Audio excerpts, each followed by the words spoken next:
What's up, guys? It's Kiwi here. I got a new gameplay for you. So basically, you're going to be watching me use the Peacekeeper, the new gun for the DLC, on the map Hydro for domination. And I'm going to try to break down the map Hydro for you, tell you what I found to be useful as I played through it last night, and I'm about to hop on as soon as I make this video today. I'm going to explain some of the routes that I was using last night. I played about probably 10 games, maybe 8 on Hydro, so I got a pretty good feel for the map. It's a very basic map. It's small. All 4 of the DLC maps are small maps, and I'm going to try to do these breakdown videos for all of them. So as you can see off the start, we spawn in the A flag spawn, and the A and C flags are almost identical. There's no clear advantage to spawning on either side. You don't get a better route to B because the map's pretty much symmetrical. Actually, I believe it's totally symmetrical, which is a very nice thing because then some maps, obviously everyone knows, they have an advantage to either the A side or the C side. But there's no high ground to be met. If there is, it's equal on both sides because both sides have these bridges and everything. So to explain a few things as I'm going through this side of the map that I'm on right now, I like to call the downfall side, or drop down, because it's where the water comes through and it drops down off the map, or you can drop down off B on this side. So as you're watching, just remember that this is the bridge I was talking about. They're symmetrical on both sides. And then, so the easiest route I'm about to take right now, and this is to what I call water side. I realize there's water underneath the whole map, but this is where it comes from, so water side. And if you continue going through that side, that, in my preference, is the easiest way to get from A to C, and it's going to be the most effective. If you go to the drop down side, there's going to be a lot of guys there because that's just, the maps are new and that's where everyone's kind of flocking to if they're not just sitting on the bridges waiting for you to run across the middle of the map. So flanking around from A to C is the best way that I've found to capture flags. I know that you want to focus on having either A or B or C and B, but this is just the way it works out for me. And as you can see right now, I'm about to show you why it works so good. There's a double kill there, and then the third one comes around and gets me. But they spawn right behind where I was looking, right over to the right.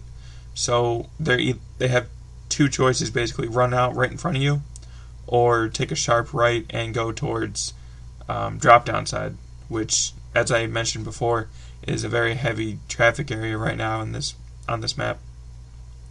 So that's the window that they will normally sit at if they come out of their C flag spawn and don't choose to go straight up the middle.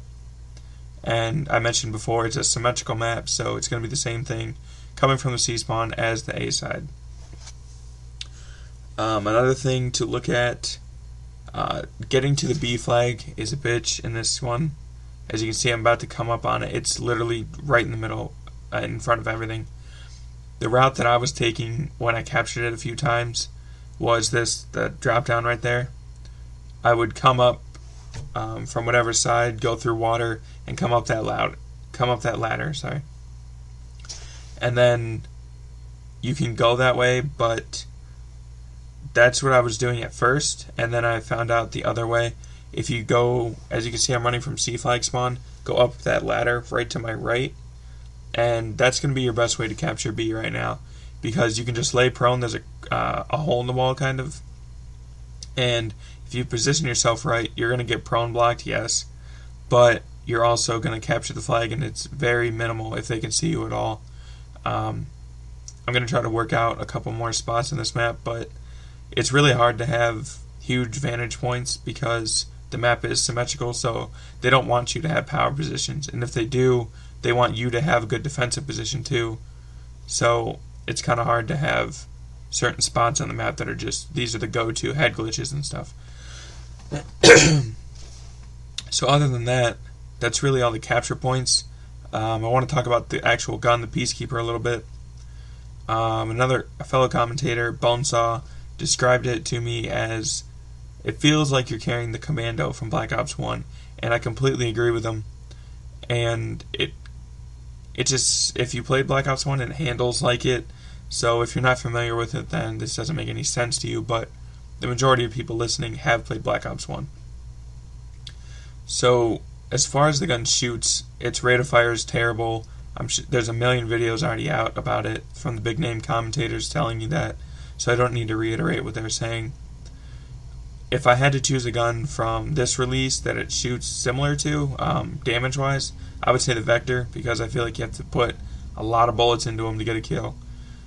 I know T-Mart put out a video suggesting to use rapid fire on it, and that's the only way, really, for this gun to be good, but I don't agree.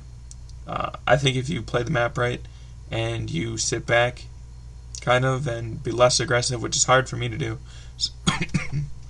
so I'm still getting used to this, but if you sit back a little and just let the players come to you and don't be that aggressor, jumping into their spawn trying to get triple feeds like I do, then this gun is going to work out for you because it's got good medium range. Long range is a little spotty.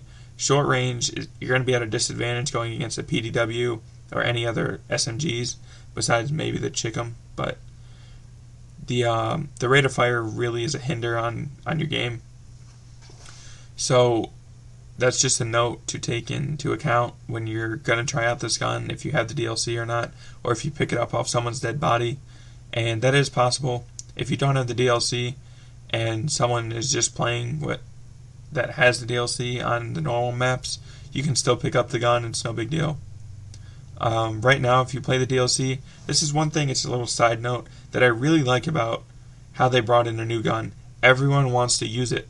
So the playing field just got evened out because the majority of players last night, I would say about probably 85-90%, were all using the Peacekeeper. So it's kind of like taking any overpowered gun out of the game. Everyone has the same gun off the start. So the better players are going to succeed right now. And I think that's really cool. It's a new thing to bring in guns to DLC. I know Battlefield had done it before, but it's a new thing to the Call of Duty franchise. And I think it really helps out for the first couple days because, like I said, everyone's going to be using the same gun. You're on an even playing field. So that's really nice to run into, actually.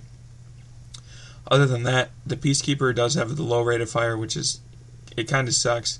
I have read on a couple videos and listened to that if you put rapid fire on it, your hit spread's going to go to shit pretty much because of the rate of fire going up.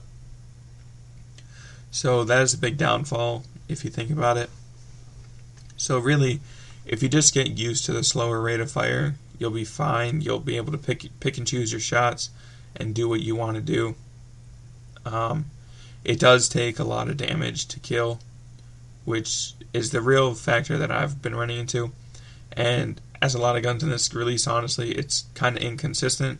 There'll be times that I'll run into people and be able to get a double, a triple. You'll see that in a couple future videos. I know I got, I believe, 2 or 3 quads last night with it. So it's capable of doing that, and it has the clip size to do it without reloading. But then I'll be shooting a guy, and I don't know if it's all lag compensation or what it is, but it'll just not kill like I want it to. As you watch this gameplay more, you'll see I do get my VSAT, I get my Lodestar, and this map it should be good for the Lodestar, but I was just having a lot of trouble with it, probably because it's a new map and that kind of stuff. So that's really all I have for you guys. There's a couple minutes left in this video if you want to continue watching. As I mentioned, I get my VSAT, I get my Lodestar. You can see me struggle with the Lodestar. It's probably going to be the worst Lodestar you've ever seen me post up. But if you have any questions about the new DLC or anything, let me know, and I'll be more than happy to answer your questions about it. And as I mentioned before, look out for the new, I'm going to have more breakdown videos of the maps, and I'll have more gameplay with this Peacekeeper, because I personally like it. Despite its downfalls, it's nice that they brought a new gun into the game, because I know I was going to wrap this up, but I thought of a new topic. When I was playing Modern Warfare 3, you get really bored. Every game has a life cycle they go through, and I think bringing not only new maps into the game like they have in previous releases, but bringing in a new gun. I was actually talking to people about this for Modern Warfare 3 because I see Battlefield do it, and there's some diehard Battlefield fans that really love that stuff. And I think bringing new guns into the Call of Duty game is going to lengthen its lifespan, and it keeps the excitement around your game instead of you drifting off to Halo 4 or drifting back to Battlefield 3. I know it made me buy the DLC, honestly. I've been disappointed with DLC map packs before. It's normally the Infinity Ward side that brings out shitty maps. Treyarch actually brings out a lot of good maps. But that's about it, guys. So, yeah, I'm excited that they brought new stuff into the game and are finally bringing in new guns to the game. So thank you guys. Leave a like or a comment, whatever. And talk to you guys later.